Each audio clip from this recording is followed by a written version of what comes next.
Alright, I went to my local Home Depot to pick up some cedar. The selection was disappointing, and the price was pretty unbelievable.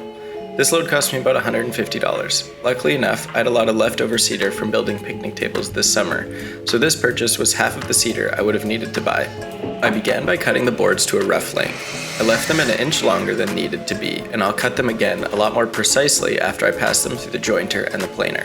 This will be the approximate depth of the hot tub.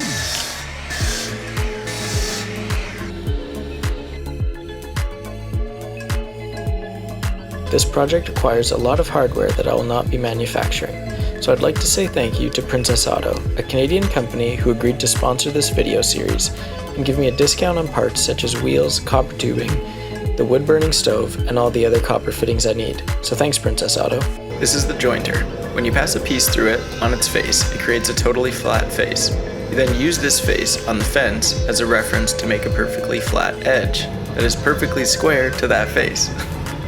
This gives you two reference faces to use on the table saw. At this point, all of the pieces are the same size. However, there are 3 distinct parts to the tub. There's 14 wall pieces, 16 end pieces, and 4 pieces that join the ends to the sides. I'll need to keep these 3 parts separate throughout the process because they all have different wants and needs, just like you or I.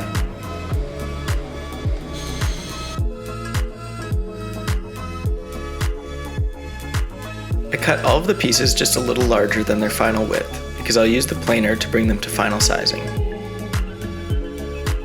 The planer uses the bottom face as a reference and cuts the top face parallel to the bottom face. So if you have a totally flat reference, then the planer will give you a flat top face that is parallel to the bottom. I'll do this process on the faces and the edges so that once I'm done, all the pieces should be the exact same size, with square edges and flat faces. Gets me excited just thinking about it.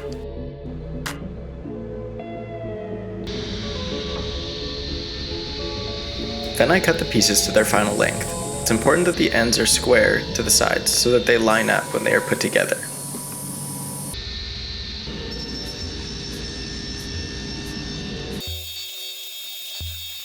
Now for the fun part, cutting all the angles for the ends. Each one needs to have 10-degree angles cut on each edge. This will be the glue joint, so if I mess this step up, I'll have a leaky tub. A good way to cut this angle is to clamp a piece of MDF onto your fence and have the bottom just below the top of the piece you want to cut.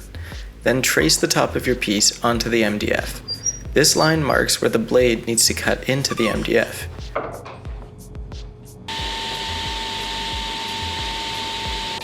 I didn't want to remove any width of the pieces, just give them an angle. The fact that this MDF is raised also gives the offcut a place to go. Instead of jamming or kicking, this method is extremely safe and very reliable. If any of you have questions about how to do this, please leave a comment and I'll explain further.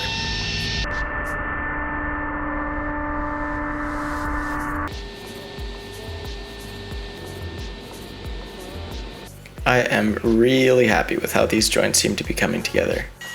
I will be using Biscuits to join the boards together. They won't provide very much strength, but they'll really help with aligning the pieces during the gluing.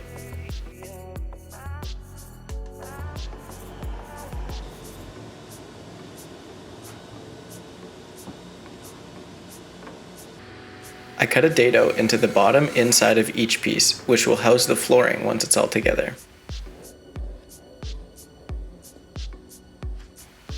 This is my dry assembly. I basically put it all together without any glue and clamp it to see how everything fits.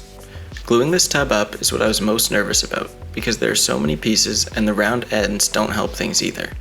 I decided to glue the ends at the same time, with no glue between the two halves. This way, there will be equal force around all of them and they will have the same diameter because they're connected. Once the glue dries, I can take the two halves apart.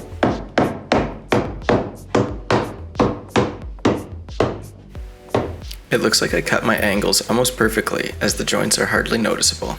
That feels pretty good. I didn't record the glue up because boy was it hectic. There was glue flying everywhere, biscuits dodging left and right. If you look at this thing, it looks more glue than it does wood. And I left one piece out of alignment. It's not a big deal at the top, but at the bottom, the floor's hardly gonna fit. I'm gonna have some trouble with that later.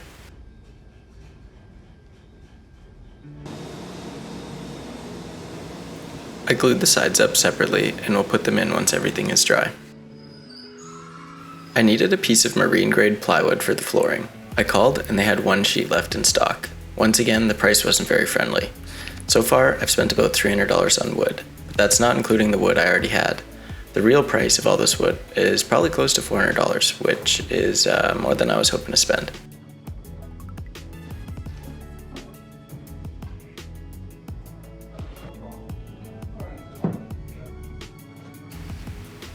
The pieces fit together really well.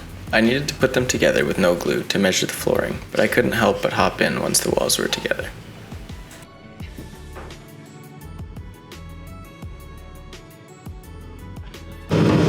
Definitely big enough for two. And really big for one. I put the clamp directly on the wall when I glued it, which put a big dent in the glue joint. I'll have to fill this with epoxy. It's not too good. I clamped the bottom of the tub so I could accurately trace the bottom onto the plywood.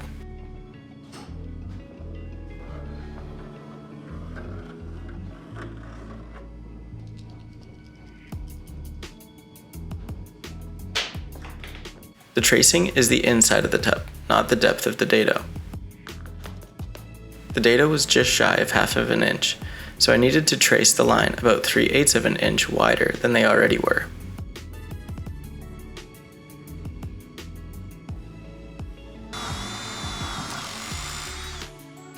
I cut this out of the middle of the plywood with a jigsaw because I think I'll use the same sheet of plywood to make a trim that is slightly larger than the bottom. Reduce, reuse, recycle.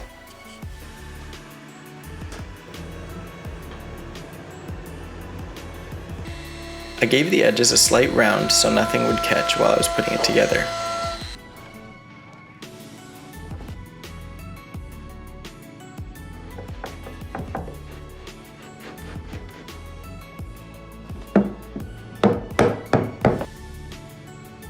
That piece I left out during the glue up has come back to get me.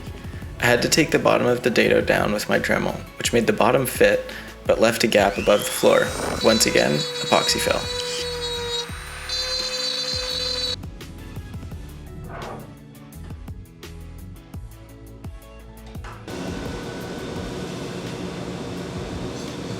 This glue up was a little less stressful than the previous one, but I was still trying to move quickly.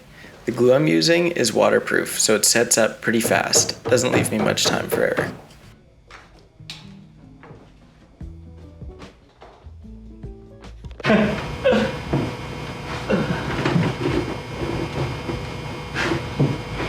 Well, that wraps up this video. If you have any questions or suggestions, leave a comment. I'll reply to all the comments on this video. Part 2 is done. This thing's all glued up. And then the next video is gonna go through adding the wheels and attaching the stove and adding the connection to the bike. Yeah, if you wanna follow along, go ahead and subscribe. I'm pretty excited about this. I hope you are as well. Thanks for watching.